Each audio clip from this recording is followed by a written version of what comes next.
اعوذ باللہ من الشیطان الرجیم بسم اللہ الرحمن الرحیم صلو علی الحبیب اللہم صلی علی سیدنا و مولانا محمد مبارک وسلم وصلی علیہ۔ وضو کے حوالے سے حضرات کچھ روایات آپ حضرات کے سامنے پیش کر رہا ہوں۔ دعا کریں اللہ تعالی ہم سب کو عمل کرنے کی توفیق عطا فرمائے۔ جو انسان اچھے طریقے سے وضو کرتا ہے یعنی کامل وضو کرتا ہے تو قیامت والے دن اس کے یہ اعضائے وضو جو ہیں یہ چمک رہے ہوں گے اور یہ دور سے نظر آئیں گے۔ یہ صرف ہمارے آقا کریم صلی اللہ علیہ وآلہ وسلم کی امت کے ساتھ خاص ہے۔ حدیث مبارکہ ہے کہ صحابہ کرام رضوان اللہ تعالی عنہم اجمعین نے سوال کیا، یا رسول اللہ صلی اللہ علیہ وآلہ وسلم آپ قیامت والے دن اپنی امت کو کیسے پہچانیں گے؟ سید عالم صلی اللہ علیہ وآلہ وسلم نے فرمایا، میری امت کے لوگ قیامت والے دن اس حال میں بلائے جائیں گے کہ ان کی پیشانیاں اور ہاتھ وضو کے نشانات کی وجہ سے سفید ہوں گے اور وہ چمک رہے ہوں گے۔ اور پھر حضور صلی اللہ علیہ وآلہ وسلم نے فرمایا کہ جو کامل وضو کر کے خشوع اور خضوع کے ساتھ نماز پڑھتا ہے اللہ اسے جنت عطا فرما دیتا ہے۔ دنیا میں بھی اچھے وضو پر انعام ہے اور بروز محشر بھی اس وضو کا اجر اللہ تعالیٰ عطا فرمائیں گے۔ جو انسان ناقص وضو کرتا ہے، اچھے طریقے سے اعضاء کو دھوتا نہیں ہے، اس کے اعضاء خشک رہتے ہیں، تو جس طرح کامل وضو پر اللہ تعالیٰ نے انعامات رکھے ہیں، ناقص وضو پر بھی اللہ تعالیٰ نے اس کے برے اثرات رکھے ہیں۔ رسول کائنات صلی اللہ علیہ وآلہ وسلم کے ایک صحابی بیان کرتے ہیں کہ نبی اکرم صلی اللہ علیہ وآلہ وسلم نے ایک دن فجر کی نماز پڑھائی اور آپ نے اس میں جب تلاوت فرمائی تو تلاوت میں کوئی متشابہ لگ گیا۔ تو آج جب آپ نماز پڑھا چکے تو آپ نے فرمایا بعض لوگوں کی یہ کیا حالت ہے کہ وہ ہمارے ساتھ نماز میں شریک تو ہوتے ہیں اور طہارت اچھے طریقے سے نہیں کرتے۔ یہی لوگ ہیں جن کی وجہ سے قرآن پڑھنے میں خلل آتا ہے۔ یہ کون کہہ رہا ہے؟ نبی پاک صلی اللہ علیہ وآلہ وسلم۔ یعنی جب کسی نمازی کا وضو صحیح نہیں ہوگا، امام کی تلاوت میں خلل آ جائے گا، امام بھول جائے گا۔ یہ نبی اکرم صلی اللہ علیہ وآلہ وسلم نے فرمایا، یعنی اچھے وضو پر ثواب اور اجر ہے اور برے وضو کے اثرات آپ کے امام پر پڑھتے ہیں، قرآن پاک کی تلاوت پہ پڑھتے ہیں۔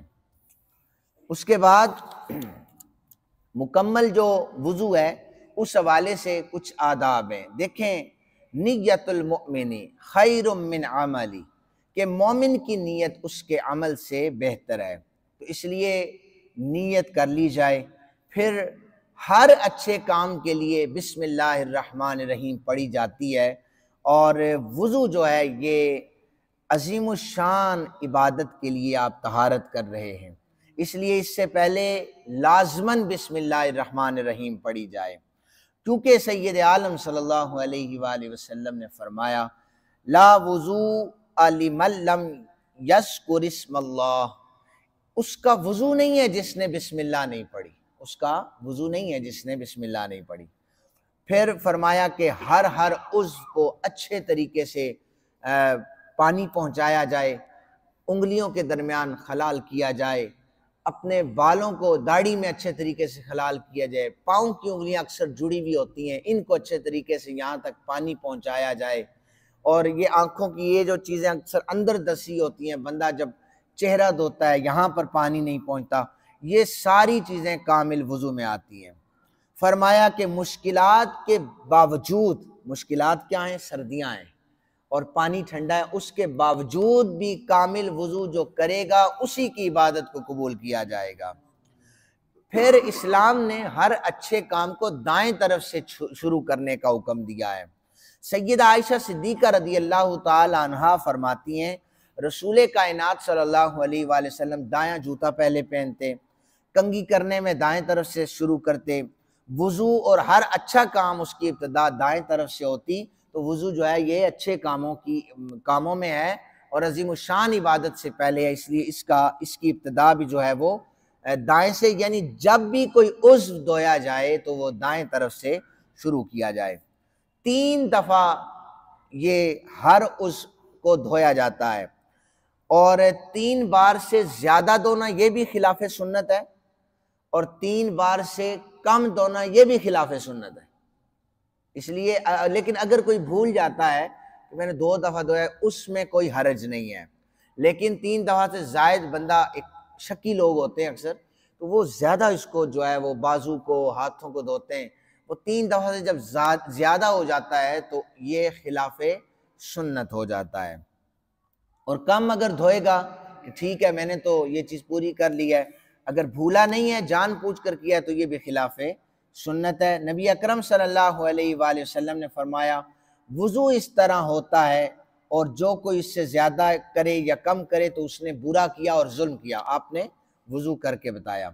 مسواک جو ہے یہ پسندیدہ ترین عمل حضور کا رہا۔ مسواک نبی اکرم صلی اللہ علیہ وآلہ وسلم کو اتنا پسند تھا کہ جب آپ ظاہری وصال فرمانے لگے تو اس وقت بھی آپ نے مسواک کو طلب فرمایا تھا۔ اگر مجھے حضور نے فرمایا میری امت کی مشقت کا خیال نہ ہوتا تو میں ہر نماز سے پہلے انہیں مسواک کا حکم دے دیتا۔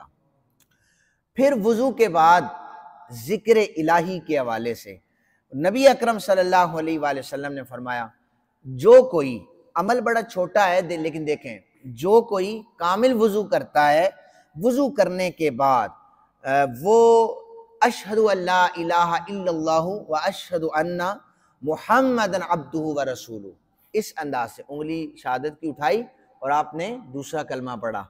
اس کے حوالے سے حضور نے فرمایا فتحت لہ ابواب الجنہ جنت الثمانیۃ، اللہ تعالیٰ اس کے لیے جنت کے 8 دروازے کھول دیتا ہے، یدخلھا من ایھا شاء، وہ جس مرضی سے جنت میں داخل ہو جائے۔